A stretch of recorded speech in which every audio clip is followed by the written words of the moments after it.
Hello everyone, स्वागत है आपका फिर से एक और नए सेशन के अंदर। आज का जो सेशन रहेगा हमारा वो रहेगा पिछले साल 2023 में आए हुए आरआरबी ऑफिस असिस्टेंट का मेमोरी बेस्ड रीजनिंग का सेक्शन हम कवर अप करेंगे।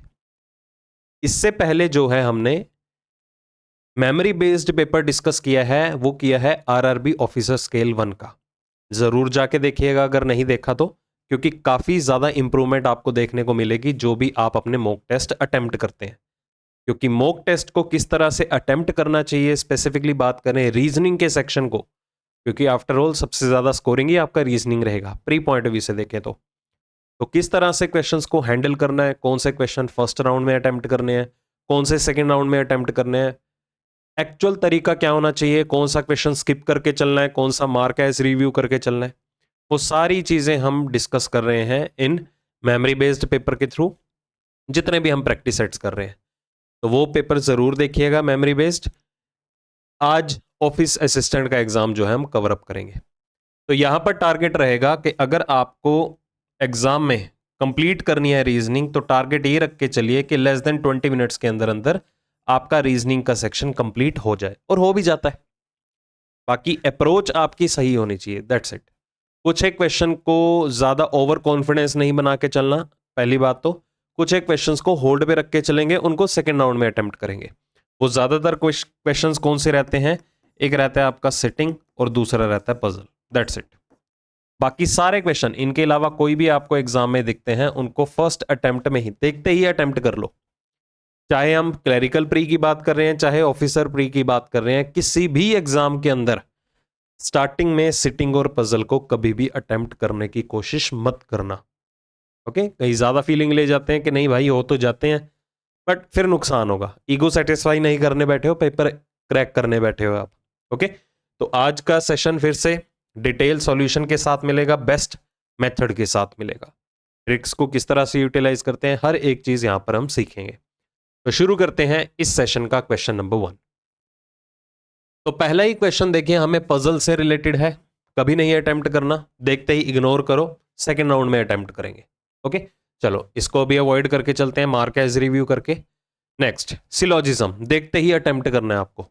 तो पहली स्टेटमेंट क्या गिवन है, only a few grapes are apple, सिर्फ कुछ ही हिस्सा ग्रेप्स का ऐसा है जो एप्पल्स बन के बैठे हैं, मतलब रिमेनिंग पोर्शन ग्रेप्स का एप्पल्स नहीं है। ध्यान रख के चलिएगा, ये ओनली अ फ्यू का केस है, मतलब वो सम और सम नोट दोनों का कॉम्बिनेशन है। सम एप्पल्स आर ऑरेंजेस, कुछ हिस्सा एप्पल्स का क्या बन के बैठे हैं, ऑरेंजेस। तो पहला निष्कर्ष क्या कहता है, कहता all oranges can be grapes, क्या सभी के सभी ऑरेंजेस ग्रेप्स का हिस्सा हो सकते हैं। देखिए, हमें ग्रेप्स और ऑरेंजेस या बात करें ऑरेंजेस और ग्रेप्स के अंदर डायरेक्ट कनेक्शन कोई भी अवेलेबल नहीं है। तो जब दो चीजों के बीच में कोई भी इंफॉर्मेशन ना गिवन हो देन एवरीथिंग इज पॉसिबल, मतलब आपका पहला निष्कर्ष बिल्कुल सही है। दूसरा कहता है सम ग्रेप्स आर नॉट एप्पल, कुछ हिस्सा ग्रेप्स का एप्पल नहीं है, ये भी बिल्कुल सही है। क्योंकि मैं आपको क्या डिस्कस करके बता के हटाऊं अभी कि केवल कुछ ही ग्रेप्स हैं जो एप्पल्स का पार्ट हैं, मतलब ये पोर्शन ग्रेप्स का ऐसा है जो एप्पल बन के बैठे हैं, मतलब रिमेनिंग पोर्शन ग्रेप्स का एप्पल नहीं है। तो इस सिचुएशन में सम और सम नोट दोनों का कॉम्बिनेशन बनता है, इसलिए आपका पहला और दूसरा दोनों अनुसरण करते हैं। ऑप्शंस थोड़ा केयरफुली मार्क करिएगा, ये मत कहना कि ई ऑप्शन में ही बोथ फॉलो होता है। ऑप्शंस आपको शफल होके आ सकते हैं, सबसे बड़ी गलती कैंडिडेट्स इसी में ही कर देते हैं। क्वेश्चन सही अटेम्प्ट कर लिया, ऑप्शन गलत मार्क कर दिया, क्या फायदा उस चीज का। ठीक है, तो थोड़ा केयरफुली अटेम्प्ट कीजिएगा ऑप्शंस भी। नेक्स्ट, ऑल कॉटन्स आर वूल, सभी हिस्सा कॉटन्स का वूल्स का पार्ट है, और कोई भी सिल्क जो है वो कॉटन नहीं है। ठीक है, तो डायरेक्ट क्रॉस का रिलेशन जो है हमें सिल्क और कॉटन के इन बिटवीन गिवन था। पहला कंक्लूजन, सभी सिल्क वूल होने की संभावना है, क्या सारे का सारा सिल्क वूल हो सकता है। देखिए वही बात आती है, हमें सिल्क का वूल के साथ डायरेक्ट रिलेशन नहीं गिवन, कोई कनेक्शन नहीं given, then everything is possible. अब आप कहेंगे ये कैसे पॉसिबल हुआ, सारा वूल सिल्क कहां से हो गया। मैं सारे वूल के सिल्क होने की संभावना नहीं बोल रहा हूं, सारे का सारा वूल का पोर्शन सिल्क हो भी नहीं सकता था। क्यों, क्योंकि कुछ पोर्शन तो वूल का सिल्क है ही नहीं, ये वाला देखिए जो कॉटन बन के बैठा है। ठीक है, तो ये वाला पोर्शन जो है वूल का सिल्क हो सकता था, क्योंकि इस वाले पोर्शन का वूल का इस सिल्क के साथ कोई भी डायरेक्ट रिलेशन नहीं है, तो जब ये पोर्शन इसके साथ कनेक्शन में नहीं है, तो ये हिस्सा अगर पूछा जाता कि सम वूल कैन बी सिल्क, क्या कुछ हिस्सा वूल का सिल्क हो सकता है, तो वो हमारा सही होता। बट अगर ये पोर्शन वूल का सिल्क हो सकता है तो पूरा सिल्क यहां भी तो आ सकता है। ठीक है, no wool is a silk, तो उसके लिए वूल और सिल्क में डायरेक्ट क्रॉस चाहिए था। वूल से लेके सिल्क में श्योरिटी में सिर्फ एक ही कंक्लूजन ट्रू होगा, वो कौन सा? सम वूल आर नॉट सिल्क, कुछ हिस्सा वूल का सिल्क नहीं है, दैट्स इट। इसके अलावा वूल और सिल्क में श्योरिटी में कुछ भी और ट्रू नहीं होगा। अभी के लिए आंसर क्या रहेगा? Only one follows. अगला क्वेश्चन इनइक्वालिटी से रिलेटेड है, तो देखिए पहला क्वेश्चन क्या कहता है, ऐसे ही वर्बली करेंगे।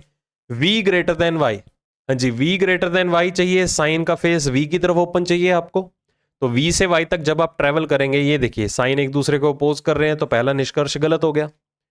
दूसरा कहता है z ग्रेटर देन m, हाँ जी z ग्रेटर देन m जब आप ट्रेवल करेंगे, फिर से ये देखिए साइन एक दूसरे को अपोज कर रहे हैं, तो ना तो आपका पहला निष्कर्ष सही है, ना ही आपका दूसरा निष्कर्ष सही है। पैरामीटर्स टोटली डिफरेंट है, इसलिए आइदर और की तरफ जाएंगे भी नहीं। अगला z ग्रेटर देन l, हाँ जी z से लेके l तक ट्रेवल करना है, इक्वल टू को यूटिलाइज करो, मैटर नहीं करता ये। अगर z g के बराबर है तो g की जगह आप z रिप्लेस कर सकते हो, तो z ग्रेटर देन l ही तो बना, क्योंकि अल्टीमेटली साइन का फेस z की तरफ ओपन था। g greater than j, g greater than j के केस में साइन का फेस g की तरफ ओपन आना चाहिए। ठीक है, अगर g z के बराबर है तो g को यहां पर रिप्लेस कर दीजिए। जब तक किन्हीं भी दो पैरामीटर में सिंगल साइन घूम रहा है, तो उस सिचुएशन में सिंगल साइन ही ट्रू माना जाता है। तो g ग्रेटर देन j भी क्या हुआ आपका? Valid conclusion. तो यहां पर आंसर रहेगा, दोनों अनुसरण करते हैं। Next, z equal to x, क्या z x के इक्वल है? देखिए z और x के बीच में डबल डबल साइन आ रहे हैं, सिंगल की डिमांड हुई तो क्या हुआ? False. l greater than x के बारे में भी बात करें, डबल डबल साइन एग्जिस्ट कर रहे हैं, सिंगल साइन की डिमांड हुई, क्या होगा? फॉल्स। तो जल्दबाजी में आप मार्क करेंगे नाइदर नोर, बट ये गलत है। आंसर वुड बी आइदर और। ध्यान से देखिएगा इस चीज को, अगर इक्वल टू के साइन को अगर मैं फिगर आउट करूं, यहां पर z किसके बराबर आ रहा है? l के बराबर, तो इसका मतलब क्या निकला कि जो रिलेशन z बनाएगा बाकी सभी पैरामीटर्स के साथ, वही रिलेशन l को भी बनाना होगा बाकियों के साथ। तो यहां अगर मैं z की जगह l लिख दूं या इधर l की जगह z लिख दूं, बात तो एक ही होगी। समझ आया? तो यहां पर पैरामीटर्स क्या हो गए? सेम हो गए। ठीक है, अगर मैं इसको l के साथ रिप्लेस कर देता हूं, क्योंकि z l के बराबर ही तो है, तो l ग्रेटर देन x गलत, l इक्वल टू x गलत, दोनों को मर्ज करें तो साइन कौन सा बना? l greater than equal to x, जो कि उनकी स्टेटमेंट का पार्ट गिवन था। तो इसलिए मैं दोनों को एक साथ गलत नहीं मान सकता हूं, कुछ ना कुछ तो ट्रू करना ही पड़ेगा। हम ये तो नहीं कह सकते ना कि बाहर बारिश हो रही है वो भी गलत है, बाहर बारिश नहीं हो रही है वो भी गलत है। कोई ना कोई तो सिचुएशन होगी ना, या तो हो रही होगी या तो नहीं हो रही होगी। सेम सिचुएशन यहां पर, या तो lx के बराबर होगा या तो lx के ग्रेटर होगा। हम दोनों चीजों को पैरेलली इग्नोर नहीं कर सकते हैं, इसलिए हमारा आंसर क्या रहेगा? Either one or two follow. l greater than equal to v के केस में हमें l से लेके v तक डबल साइन के साथ ट्रेवल करना है, ये देखो, बट यहां पर क्या है? सिंगल साइन घूम रहा है।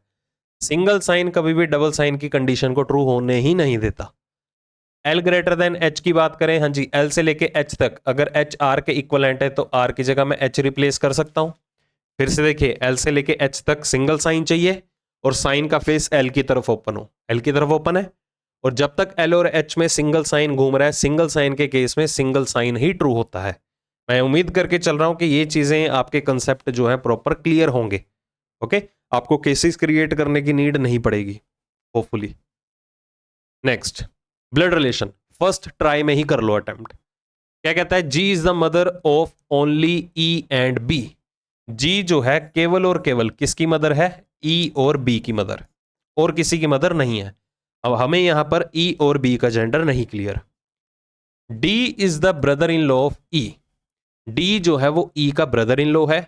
अब ई का ब्रदर इन लॉ मतलब हम ये मान के चल सकते हैं वो उसकी सिस्टर का कौन होगा? हस्बैंड होगा। किसकी बात की जा रही है? डी की बात की जा रही है। अब यहां पर आप ये भी सोचेंगे, हमें किसने कहा कि डी अगर ई का ब्रदर इन लॉ है तो वो उसकी सिस्टर का ही हस्बैंड होगा? क्या पता उसके हस्बैंड या वाइफ का भी ब्रदर हो, मतलब ई का कोई स्पाउस हो, उसका भी तो ब्रदर हो सकता है। तो अगर आपको ऐसी सिचुएशन सोचनी है तो कंसीडर करना है तो कर सकते हो, पैरेलली आपके केसेस बनेंगे। बट कोशिश इतना कीजिएगा कि जितनी इंफॉर्मेशन आपको अवेलेबल है उतना ही आपको कम से कम डाटा को कंसीडर करते हुए अपना फ्रेम क्रिएट करना है।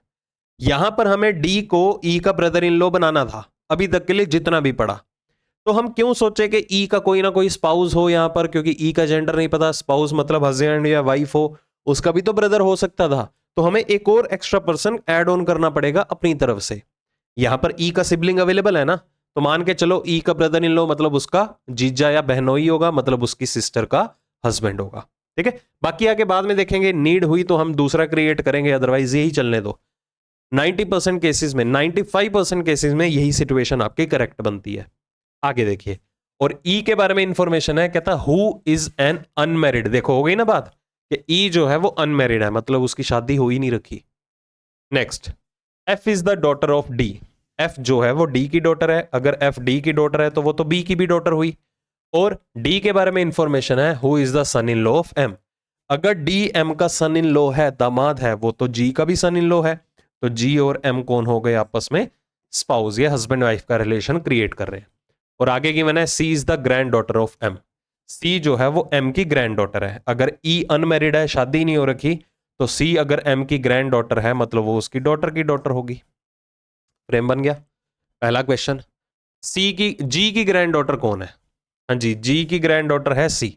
अगर सी एम की ग्रैंड डॉटर है तो जी की भी होगी भाई। ठीक है, granddaughter of G, granddaughter of G के बारे में एफ और सी दोनों ही है वैसे देखा जाए, तो आंसर होगा आपका बोथ सी एंड डी, क्योंकि एफ बी और सी बी दोनों की दोनों जी की ग्रैंड डॉटर है।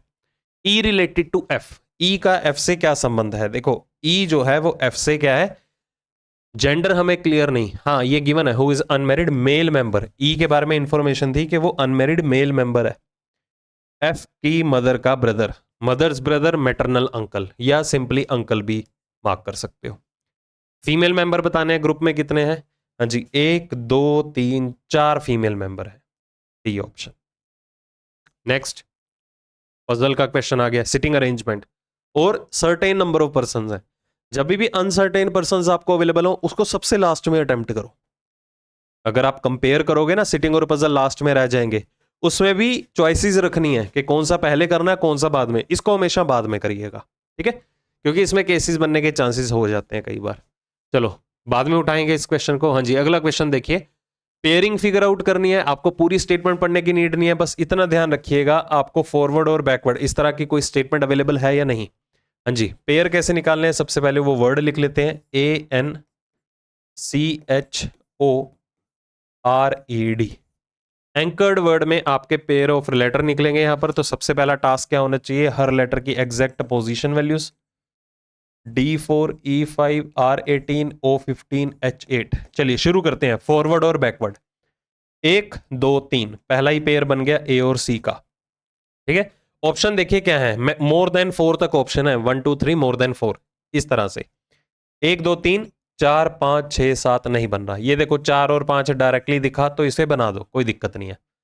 14 15 16 17 18 एन का आर के साथ भी पेयर बना। आगे 3 4 5 3 4 5 6 7 नहीं बन रहा। 8 9 10 11 नहीं बन रहा, इधर भी नहीं बनेगा। 15 16 17 16 17 इधर काउंट करने की नीड नहीं है क्योंकि 15 से बड़ा नंबर नहीं है। 18 को काउंट करेंगे नहीं, क्यों, 18 खुद ही सबसे बड़ी पोजीशन वैल्यू है। 5 6 7 8 ये देखो ई का पेयर बना एच के साथ। अगर ई का एच के साथ बना तो डी का भी एच के साथ बनेगा। देखो 4 5 6 7 8 यहीं से तो कंटिन्यू हो रही है, तो 1 2 3 4 और ये 5वां पेयर भी बनेगा, मतलब मोर देन 4। आपको कंप्लीट बनाने की नीड नहीं है, ऑप्शन का रेफरेंस लियो लो और आगे बढ़ो, क्योंकि 4 से ज्यादा अगर बनते हैं तो 5 ऑप्शन गिवन होता, 6 पेयर्स ऐसा ऑप्शन गिवन होता, वो अवेलेबल नहीं है ना, तो ऑप्शन का रेफरेंस ले लिया मैंने। 4 से ज्यादा बन गए, डायरेक्टली उसी को मार्क कर दिया, पूरे के पूरे कंसीडर करने की नीड नहीं है बाकी लेटर्स। नेक्स्ट, पजल का क्वेश्चन, ये काफी इंपॉर्टेंट है, इसको भी बाद में ट्राई करेंगे हम। चलिए ये भी फर्स्ट राउंड में ही अटेम्प्ट करने हैं।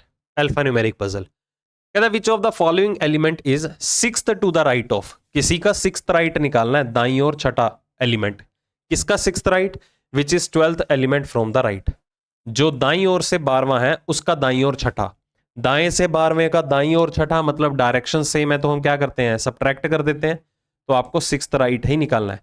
तो दाईं ओर से छठा एलिमेंट देखिए कौन सा है यहाँ पर, 4 और 2 6, मतलब के 7, ए ऑप्शन।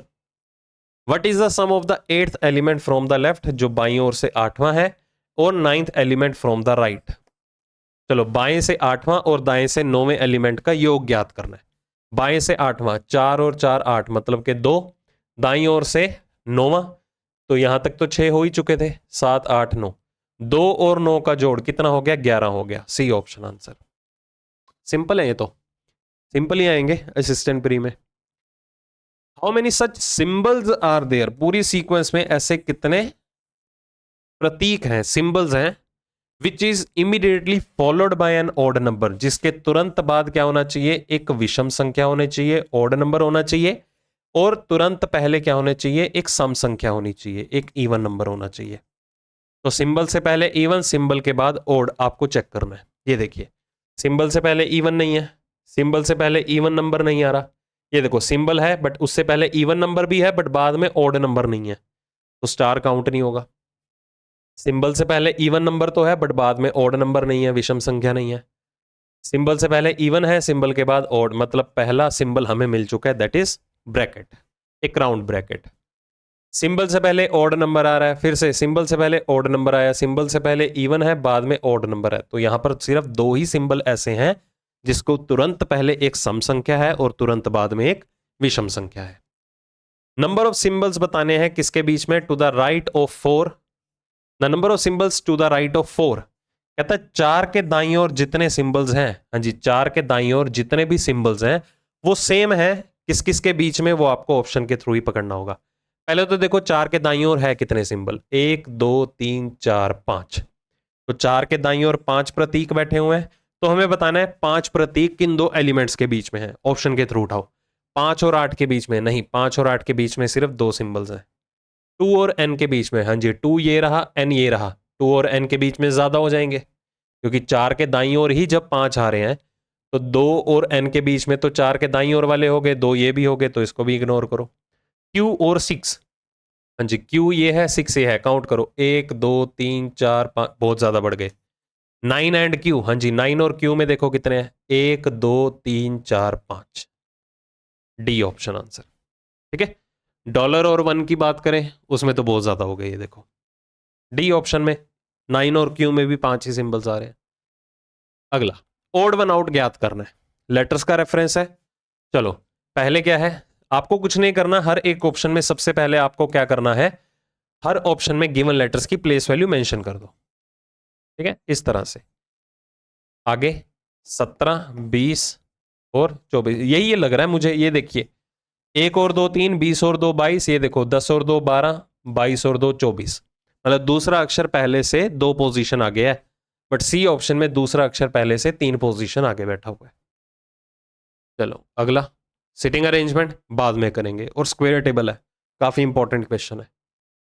नेक्स्ट देखिए, हाँ जी ये भी आपको फर्स्ट राउंड में अटेम्प्ट करना है, इसको थोड़ा केयरफुली अटेम्प्ट कीजिएगा। अगर आपकी इन क्वेश्चंस में स्पीड कम है तो इनको अटेम्प्ट मत करो, बेहतर होगा सिटिंग और पजल ट्राई कर लेना, वो जल्दी सॉल्व होगा आपका। ठीक है, चलो इसमें कॉमन सेंस भी लगा के आप क्वेश्चन सॉल्व कर सकते हो, कुछ क्वेश्चंस तो ऐसे भी आते हैं। कहता how many letters are there in the English alphabetical series between the second letter of the second word from the left, बाएं छोर से जो दूसरे शब्द का दूसरा अक्षर है और दाईं ओर से पहले शब्द का जो दूसरा अक्षर है। बाईं ओर से दूसरा शब्द ये है, उसका दूसरा अक्षर ई, दाईं ओर से पहला शब्द है ये, उसका दूसरा अक्षर है आई। तो हमें बताना है अल्फाबेटिकल ऑर्डर के हिसाब से ई और आई के बीच में नंबर ऑफ लेटर्स कितने आते हैं। तो दोनों का डिफरेंस कितना हो गया, 4, एक कम कर दो तो दोनों के इन बिटवीन लेटर्स कितने हो गए, 3। जैसे जैसे कंडीशंस गिवन है वैसे वैसे पिक करते रहो डाटा। अगला, if all the words are arranged in alphabetical order from left to end, कहता बाएं छोर से अगर हम सभी शब्दों को अल्फाबेटिकली अरेंज कर दे तो हमें बताना होगा second from the right hand, दाईं ओर से दूसरा शब्द। जब हम अल्फाबेटिकली असेंडिंग ऑर्डर में चलेंगे तो दाईं ओर से दूसरा निकालना है, तो डिसेंडिंग ऑर्डर में ही अरेंज कर लो, मतलब जो वर्ड सबसे लास्ट में आएगा उसको पहले प्लेस कर लो राइट हैंड से। आपको दूसरा दाईं ओर से बताना है ना, तो वहां से अरेंज करना शुरू करो। पहला लेटर कंपेयर करो, 18 20 14 6 19, तो 20 सबसे लास्ट में ये रहेगा, फिर कौन आएगा, 6 आ जाएगा, तो दूसरा शब्द हो गया दाईं ओर से 6। फिर आ जाएगा रो, उसके बाद आ जाएगा नट, फिर आ जाएगा फोक। ओके, अगला, all the letters in each word are changed to the immediate next letter. सभी लेटर्स को उनके जस्ट अगले लेटर के साथ रिप्लेस कर देना है। ठीक है, ध्यान रखिए सभी लेटर्स की बात की जा रही है, including vowels as well as consonants. Then how many words thus formed will have no vowel. कितने वर्ड लेटर ऐसे रहेंगे या कितने शब्द ऐसे रहेंगे जिसमें एक भी वोवल नहीं होगा। मुझे एक बात बताओ, हमारे पास वोवल कौन कौन से होते हैं? ये होते हैं ए ई आई और यू।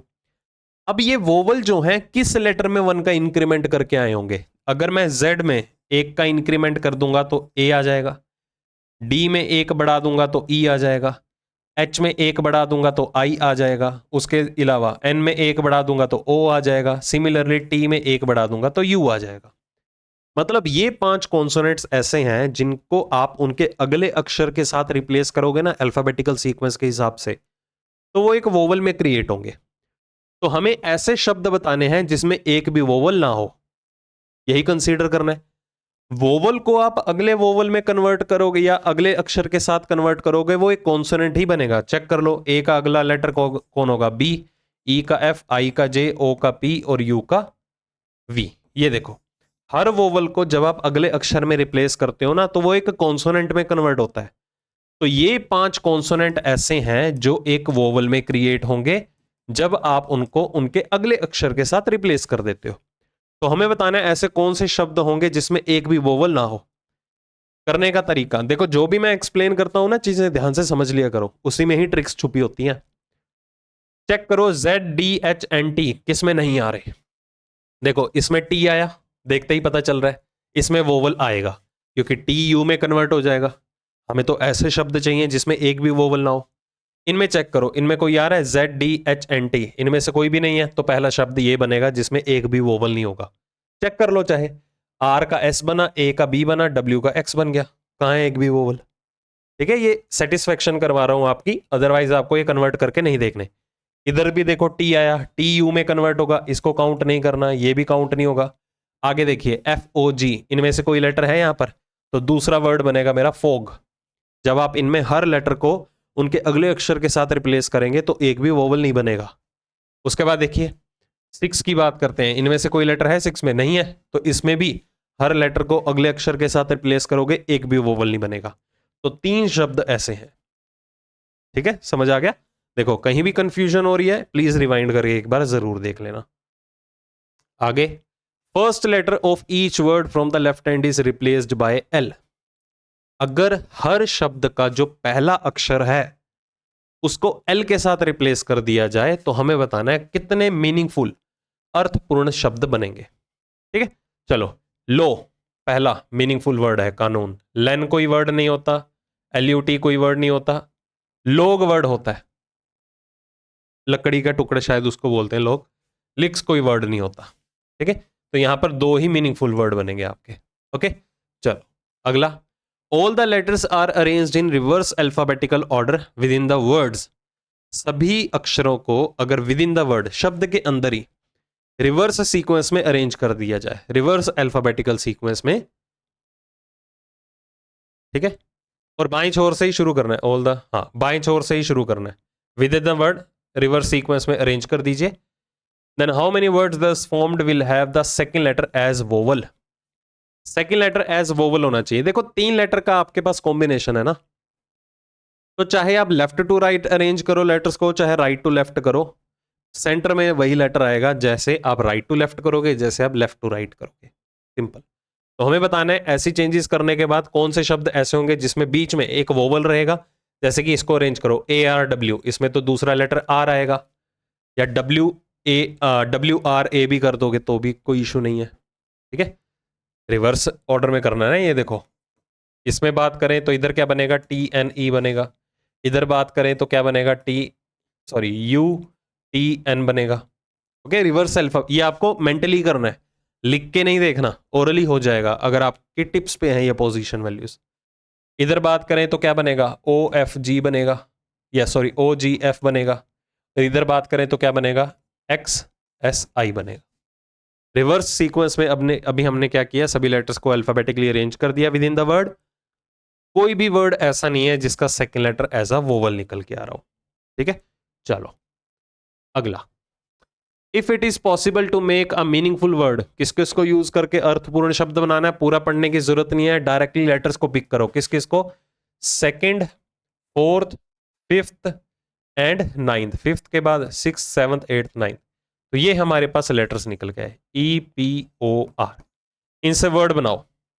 एक तो रोप वर्ड बन गया, दूसरा बनेगा आपका पोर वर्ड, ठीक है। एक से ज्यादा बन गए, कंडीशन देखो मोर देन वर्ड के लिए, ये देखो मोर देन वर्ड एग्जिस्ट कर रहे हैं, तो आंसर क्या हो जाएगा, एक्स।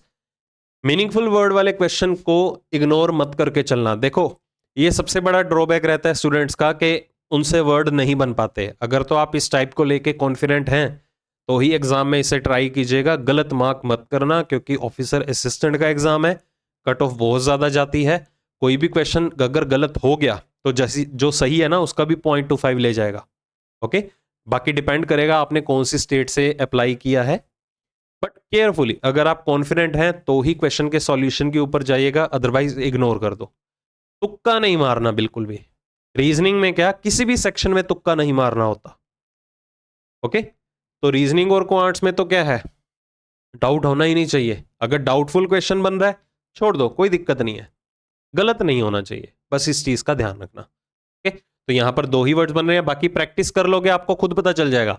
अगर आपने सपोज 5 मॉक लगाए, 5 में से 4 बार ये क्वेश्चन गलत जा रहा है, मतलब प्रोबेबिलिटी गलत होने की ज्यादा है, तो एग्जाम में अटेम्प्ट मत करना। अगर 5 मॉक टेस्ट अटेम्प्ट किए, 4 बार सही हो गया, अटेम्प्ट करोगे, क्योंकि प्रोबेबिलिटी सही होने की ज्यादा है, ठीक है। तो कौन सी टाइप में आप लैग कर रहे हो, किस पे ज्यादा होल्ड बना हुआ है, वो आपको अच्छे से पता होगा, हम थोड़ा बता पाएंगे। मैं तो सिर्फ गाइडेंस दे सकता हूं इस तरह से सिचुएशन हैंडल करनी है, ओके। तो आता हो तो अटेम्प्ट करना, अदरवाइज छोड़ दो, कोई इशू नहीं है। चलो अब आते हैं हम सिटिंग और पजल के ऊपर, जो हमारे सीक्वेंस वाइज क्वेश्चन बच गए थे, ठीक है। चलो पहला ही क्वेश्चन उठाते हैं। यहां पर आपको बॉक्स बेस्ड पजल दिया गया था कि 6 बॉक्सेस हैं, एक स्टैक के ऊपर रखे गए हैं, एक के ऊपर एक। No other boxes are kept in the stack other than the given box. हर स्टैक के अंदर जिस बॉक्स की जगह है वहीं पर एक ही बॉक्स आएगा और कोई बॉक्सा नहीं आएगा। पहला, 3 boxes are kept between Z and Y। Z और Y के बीच में 3 बक्से रखे गए हैं। केसेस बना लो, कोई दिक्कत नहीं है। आपको स्टंट नहीं मारने कि नहीं जी सिंगल केस में ही हम अटेम्प्ट करेंगे, टीचर ने ऐसा सिखा रखा है। भाई वो टीचर है, उसको रीजनिंग ही आती है और वो रीजनिंग ही टीच कर रहा है, बट आपको तो इतने सारे सेक्शन प्रिपेयर कर रहे हैं। जीएस भी करना है, सॉरी आपको जनरल अवेयरनेस भी करनी है, आपको इंग्लिश का सेक्शन भी प्रिपेयर करना है, क्वांट भी है। टीचर को थोड़ा कम्पीट करना है, आपको अपना उल्लू सीधा करना है, बस पेपर निकालना है। तो स्टार्टिंग में अगर दो एक केसेस बनते हैं, 3 केसेस बनते हैं, बना डालो, कोई दिक्कत वाली बात नहीं है। एक्यूरेसी के साथ क्वेश्चन सोल्व होता है, तो केसेस बनाना बुरी बात नहीं है कि वहां पर आपको शर्म आएगी, हाई लोग क्या सोचेंगे बाकी बच्चे, ये तो केसेस बना के कर रहा है। करने दो, पहली बात इतना टाइम भी नहीं होगा किसी के पास कि आपको वो सॉल्यूशन देखने आए। X is kept immediately below Y. X जो है वो वाई के जस्ट बिलो में रखा गया है। इसमें 6 बक्से अरेंज हो गए हैं, अभी इसमें 5 ही हैं। Only 1 box is kept between T and x which is kept below T. T और एक्स के बीच में एक बक्सा है और एक्स जो है वो टी के नीचे की तरफ है। एक्स बक्सा जो है वो टी के नीचे की तरफ, इधर भी 6 बक्से, इधर भी 6 बक्से। As many kept between T as below W. कहते हैं जितने टी के अबव में है उतने डब्ल्यू के बिलो में है। टी के अबव में 3 है, डब्ल्यू के बिलो में भी 3। टी के अबव में कोई नहीं है, डब्ल्यू के बिलो में भी कोई नहीं होना चाहिए, बट इधर ऑलरेडी जेड है, तो ये वाला केस आपका कैंसिल। पहला क्वेश्चन उठाओ। वी के 3 बक्से के नीचे कौन रखा गया है, मतलब पेंडिंग प्लेस पे वी था, इसके 3 पोजीशन नीचे कौन सा बक्सा रखा गया है, वाई। कहां है भाई? डब्ल्यू और एक्स के बीच में कितने बक्से हैं? डब्ल्यू और एक्स के बीच में 2 बक्से आ रहे हैं। क्वेश्चन तो इजीली हो जाएंगे अगर फ्रेम आपका सही है तो। कौन सी स्टेटमेंट ट्रू नहीं है? नोट वर्ड को ध्यान से पढ़िएगा, इग्नोर मत करना। पहला उठाओ, only 1 box is kept above Z.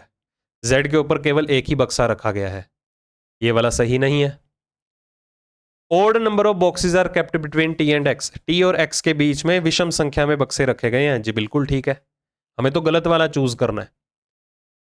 T is kept, directly आप ए ऑप्शन ही मार्क कर दो, क्योंकि यहां पर देखिए बोथ ए एंड बी है, both B and C, B वाला तो सही है, हमें तो गलत वाला चूज करना है।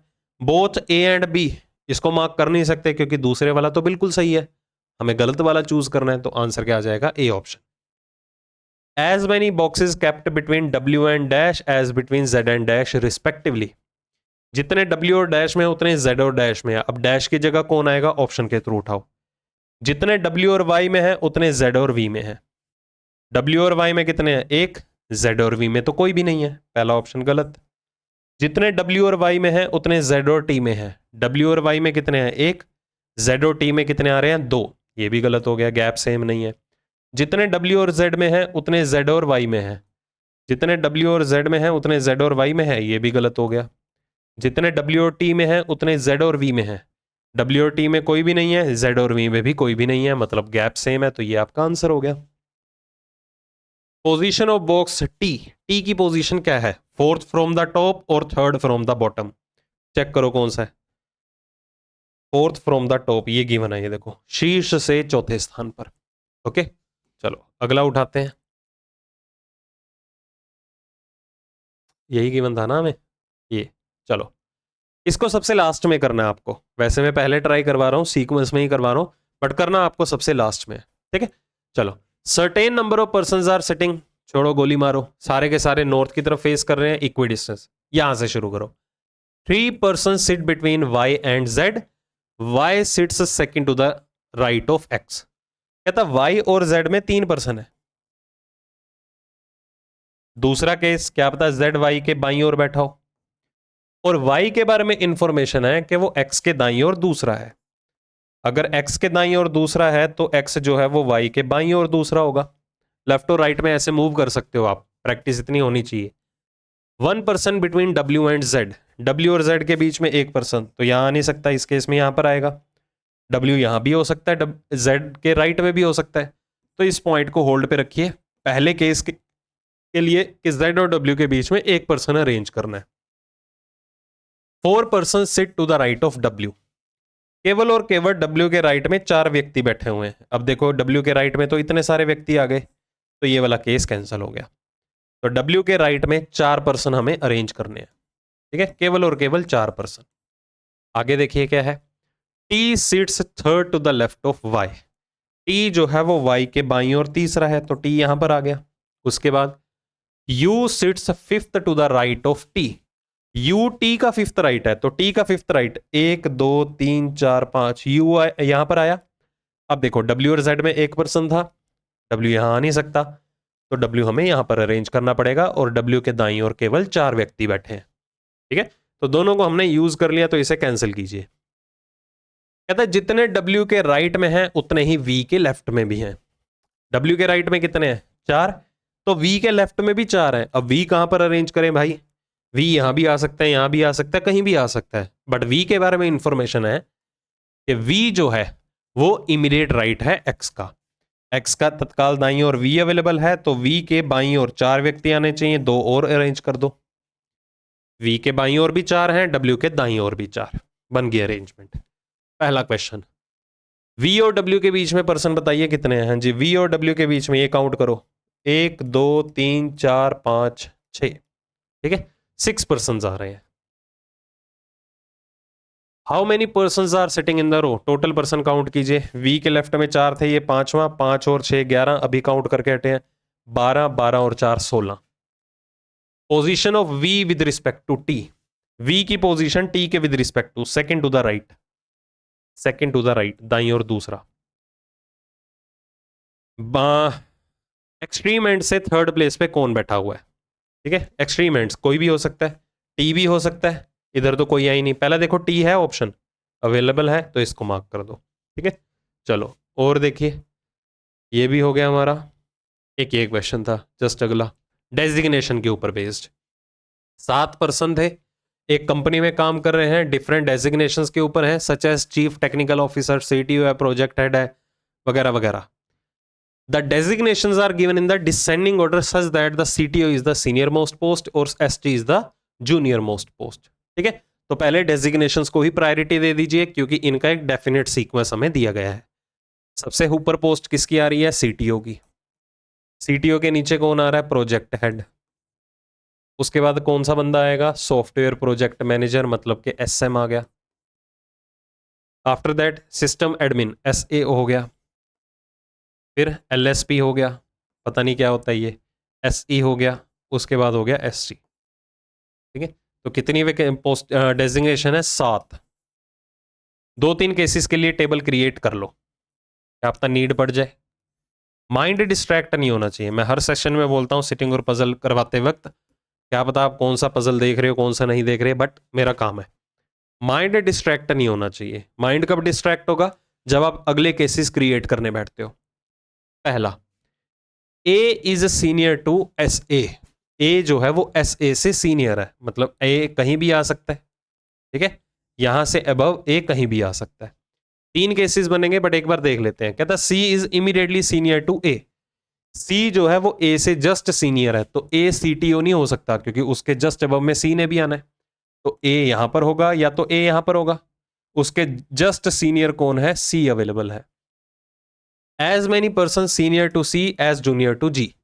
जितने सी से सीनियर हैं उतने जी के जूनियर हैं। सी से जितने सीनियर हैं उतने जी के जूनियर हैं। F is immediately senior to D. F जो है वो डी से जस्ट सीनियर है, इमीडिएटली सीनियर, मतलब दोनों एक साथ आएंगे। अगर दोनों एक साथ आएंगे तो इसके अलावा हमारे पास ऑल्टरनेट नहीं है इस सिचुएशन में। डी के जस्ट अबव में कौन आना चाहिए? एफ आना चाहिए। और डी के बारे में इंफॉर्मेशन है कि डी जो है वो एस ई नहीं है। अगर डी एस ई नहीं है तो डी यहां नहीं आ सकता, यहां लिख दीजिए। बट डी जो है यहां भी आ सकता है, यहां भी आ सकता है। तो डी से रिलेटेड 2 केसेस क्रिएट हो रहे हैं। पहले केस में 2 और बन जाएंगे, मतलब 3 बन जाएंगे, नहीं बनाएंगे अभी। E is senior to B but junior to D. E B से तो सीनियर है बट डी से जूनियर है। अब देखिए ध्यान से, अब हमें क्या करना है? ई जो है वो बी से सीनियर बनाना है, डी से जूनियर बनाना है। तो डी ई बी, मतलब डी के बिलो में ई और बी आने चाहिए। क्या यहाँ पर प्लेसेस हैं डी के ई और बी को अरेंज करने के लिए? तो ये वाला केस कैंसिल। अगर हम डी को यहां अरेंज कर देते हैं कि अगर डी जो है वो एलएसपी है तो उसके बिलो में ई और बी आने चाहिए। कहां बिठाओगे? तो डी के लिए एक ही पोजीशन बची। डी से जस्ट इमीडिएट सीनियर कौन है? एफ।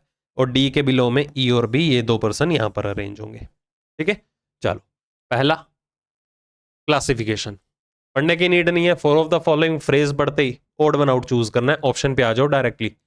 सी और डी, हाँ जी, सी और डी में क्या कॉमन है? सी और डी के बीच में 2 पोजीशन का गैप है, डेजिग्नेशन का गैप। या डी जो है वो सी के 3 डेजिग्नेशन जूनियर है। बी और एफ में बात करते हैं, हाँ जी, बी और एफ इसमें भी 2 डेजिग्नेशन का गैप है। ए और ई की बात करते हैं, हाँ जी, ए और ई में भी 2 डेजिग्नेशन का गैप है। डी और जी की बात करते हैं, हाँ जी, डी और जी में भी 2 डेजिग्नेशन का गैप है।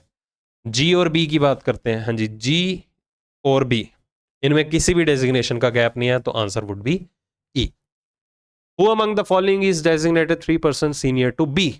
बी से 3 पोजीशन सीनियर कौन है? 1 2 3। एफ। ई और सी के बीच में पर्सन बताने हैं कितने हैं? हाँ जी, ई और सी के बीच में ये 3 पर्सन आ रहे हैं, 3। C option. Position of G with respect to A. G with respect to A 1 2 3 4 5। 5 position junior है, 5 पोजीशन जूनियर है या 5 पर्सन जूनियर है। As many person between F and dash as junior to dash respectively. कहते हैं जितने person F और dash में है ना उतने ही दूसरे पर्सन से जूनियर है। एफ और ई में जितने हैं उतने जी से जूनियर है, ऐसा चेक करना है। एफ और ई में जितने हैं उतने ही पर्सन जी से जूनियर होंगे। तो एफ और ई में चेक करो कितने हैं। एफ और ई में 1 है, तो जी से जूनियर भी 1 होना चाहिए था, गलत। एफ और सी में देखो उतने ही बी के जूनियर है। एफ और सी में 1 है, उतने ही बी के जूनियर है, बिल्कुल ठीक है। चेक कर लो, एफ और सी में 1 पर्सन आ रहा है, उतने ही पर्सन बी के जूनियर है, बी के जूनियर भी 1 ही पर्सन आ रहा है। चलो ये भी हो गया। अब रह गया हमारा एक सिटिंग अरेंजमेंट का था, दैट इज स्क्वायर टेबल। आइए इस पे 8 पर्सन है, स्क्वायर टेबल के अराउंड बैठे हैं, इस तरह से बैठे हैं कि उनमें से 4 कॉर्नर पे हैं और सभी का फेस बाहर की तरफ है जो कोने पे बैठे हैं, और 4 मिडल ऑफ द साइड हैं और वो अंदर की तरफ फेस कर रहे हैं। ठीक है, बना लीजिए टेबल। पहले तो जो 4 कॉर्नर पे बैठे हैं वो बाहर की तरफ देख रहे हैं, आउटसाइड द सेंटर वालों को मार्क करना है हमेशा, क्योंकि आप इसकी प्रैक्टिस कम करते हो। आपका फॉल्ट नहीं है, आपको प्रैक्टिस के लिए क्वेश्चन ही कम दिखते होंगे ये, ठीक है, आउटसाइड द सेंटर वाले। तो जब भी क्वेश्चन स्टार्ट करो कोशिश करना ये 2 टेबल ड्रॉ करके बैठ जाओ, ठीक है। आगे, 2 person sit between B and A who sits in the middle of the sides of the table. कहता बी और ए के बीच में 2 पर्सन है और ए जो है मिडल ऑफ द साइड है, तो ए यहां पर आया, ए और बी के बीच में 2 पर्सन है, बट बी यहां भी हो सकता था, देखो बन गया ना केस। तो हमेशा सेफ साइड लेके चलो, बार बार बोलता हूं मैं, रिलैक्स होके करो, फर्स्ट अटेम्प्ट में ही क्वेश्चन सॉल्व होगा। आगे, D sits immediate left of B. D B का तत्काल पड़ोसी है, बी का तत्काल पड़ोसी डी यहां पर आ गया, बी का तत्काल पड़ोसी डी यहां पर आ गया। मैं एक्सपेक्ट करके चल रहा हूं कि आपको राइट लेफ्ट में दिक्कत नहीं होनी चाहिए, क्योंकि इस स्टेज पे आके भी अगर राइट लेफ्ट में दिक्कत है भाई फिर मुश्किल है एग्जाम क्रैक करना। H is an immediate neighbour of D. H D का पड़ोसी है, एक ही कंडीशन बनी। उसके बाद देखिए, 3 person between H and E. H और ई के बीच में 3 पर्सन, मतलब एच और ई अपोजिट है, ये ट्रिक्स पता होनी चाहिए आपको। F sits immediate right of E. F E का इमीडिएट राइट, ये गलत हो गया क्योंकि ई का इमीडिएट राइट ऑलरेडी ए है, ई का इमीडिएट राइट यहां पर आ गया एफ। उसके बाद G and E are not neighbours. G और ई पड़ोसी नहीं है, तो जी यहां पर आ गया, जो बच गया यहां पर आ जाएगा। चलो क्वेश्चंस के ऊपर आते हैं। क्या कहता है, सी और जी के बीच में पर्सन बताइए जब हम जी के लेफ्ट से काउंट करना शुरू करते हैं। हाँ जी, सी कहां पर है, इधर। जी के लेफ्ट से काउंट करना शुरू करो, 1 2, सी और जी के बीच में 2 पर्सन आ रहे हैं बस, A option. Position of E with respect to B. E की पोजीशन बी के with respect to, second to the right, दाईं और दूसरा। कौन एच के थर्ड राइट पे बैठा हुआ है, एच का थर्ड राइट, 1 2 3, सी बैठा हुआ है। कौन सा पेयर जो है वो इमीडिएट राइट है एक दूसरे के, जैसे कि सी और डी। पहले देखो दोनों एक साथ बैठे हैं, गलत।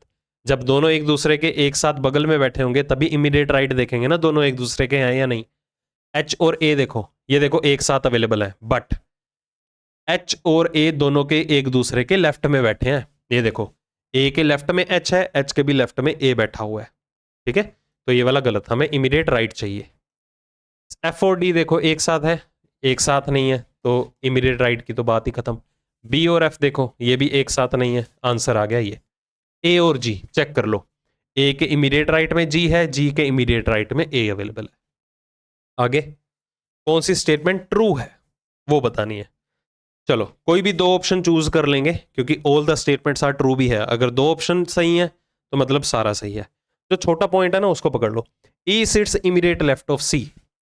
ई सी का इमीडिएट लेफ्ट है, बिल्कुल ठीक है, ये वाला तो सही आ रहा है। E does not sit at the corner of table. E corner पे नहीं है, ये गलत हो गया ना, तो डी ऑप्शन ही आंसर मार्क कर दो। क्योंकि अगर ये सही है और अगर सी ऑप्शन भी सही हो जाता, या ए ऑप्शन सही हो जाता, या बी ऑप्शन सही हो जाता, कोई भी हो जाता, तो हम ई को मार्क कर देते डायरेक्टली। हमें एक ही ऑप्शन गलत मिल गया, तो ये ऑल आर ट्रू, ये तो आ ही नहीं सकता ना।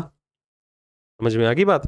तो ऐसे स्मार्टली प्ले करना है ऑप्शन का रेफरेंस लेते हुए।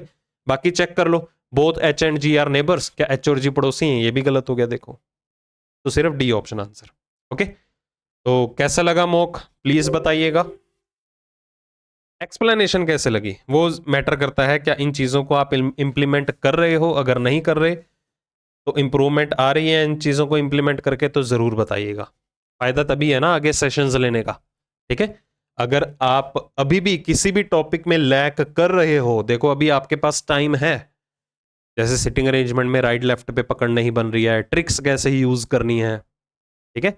जैसे मैंने डायरेक्टली पर्सन बिठा दिया, आपको काउंट करने की नीड नहीं होती। कोई भी टॉपिक XYZ, किसी भी टॉपिक में डाउट है, ऑर्डर एंड रैंकिंग का टॉपिक आ गया, ओके, किसी भी टॉपिक में अगर आप लैक कर रहे हो तो ये 12 घंटे का एक रिवीजन वीडियो है, इसमें पूरी की पूरी रीजनिंग जो है मैंने रिवाइज करवा रखी है। इसका लिंक जो है आपको डिस्क्रिप्शन में मिल जाएगा, वो गो थ्रू कीजिए। इसमें टाइम स्टैम्प्स भी गिवन है।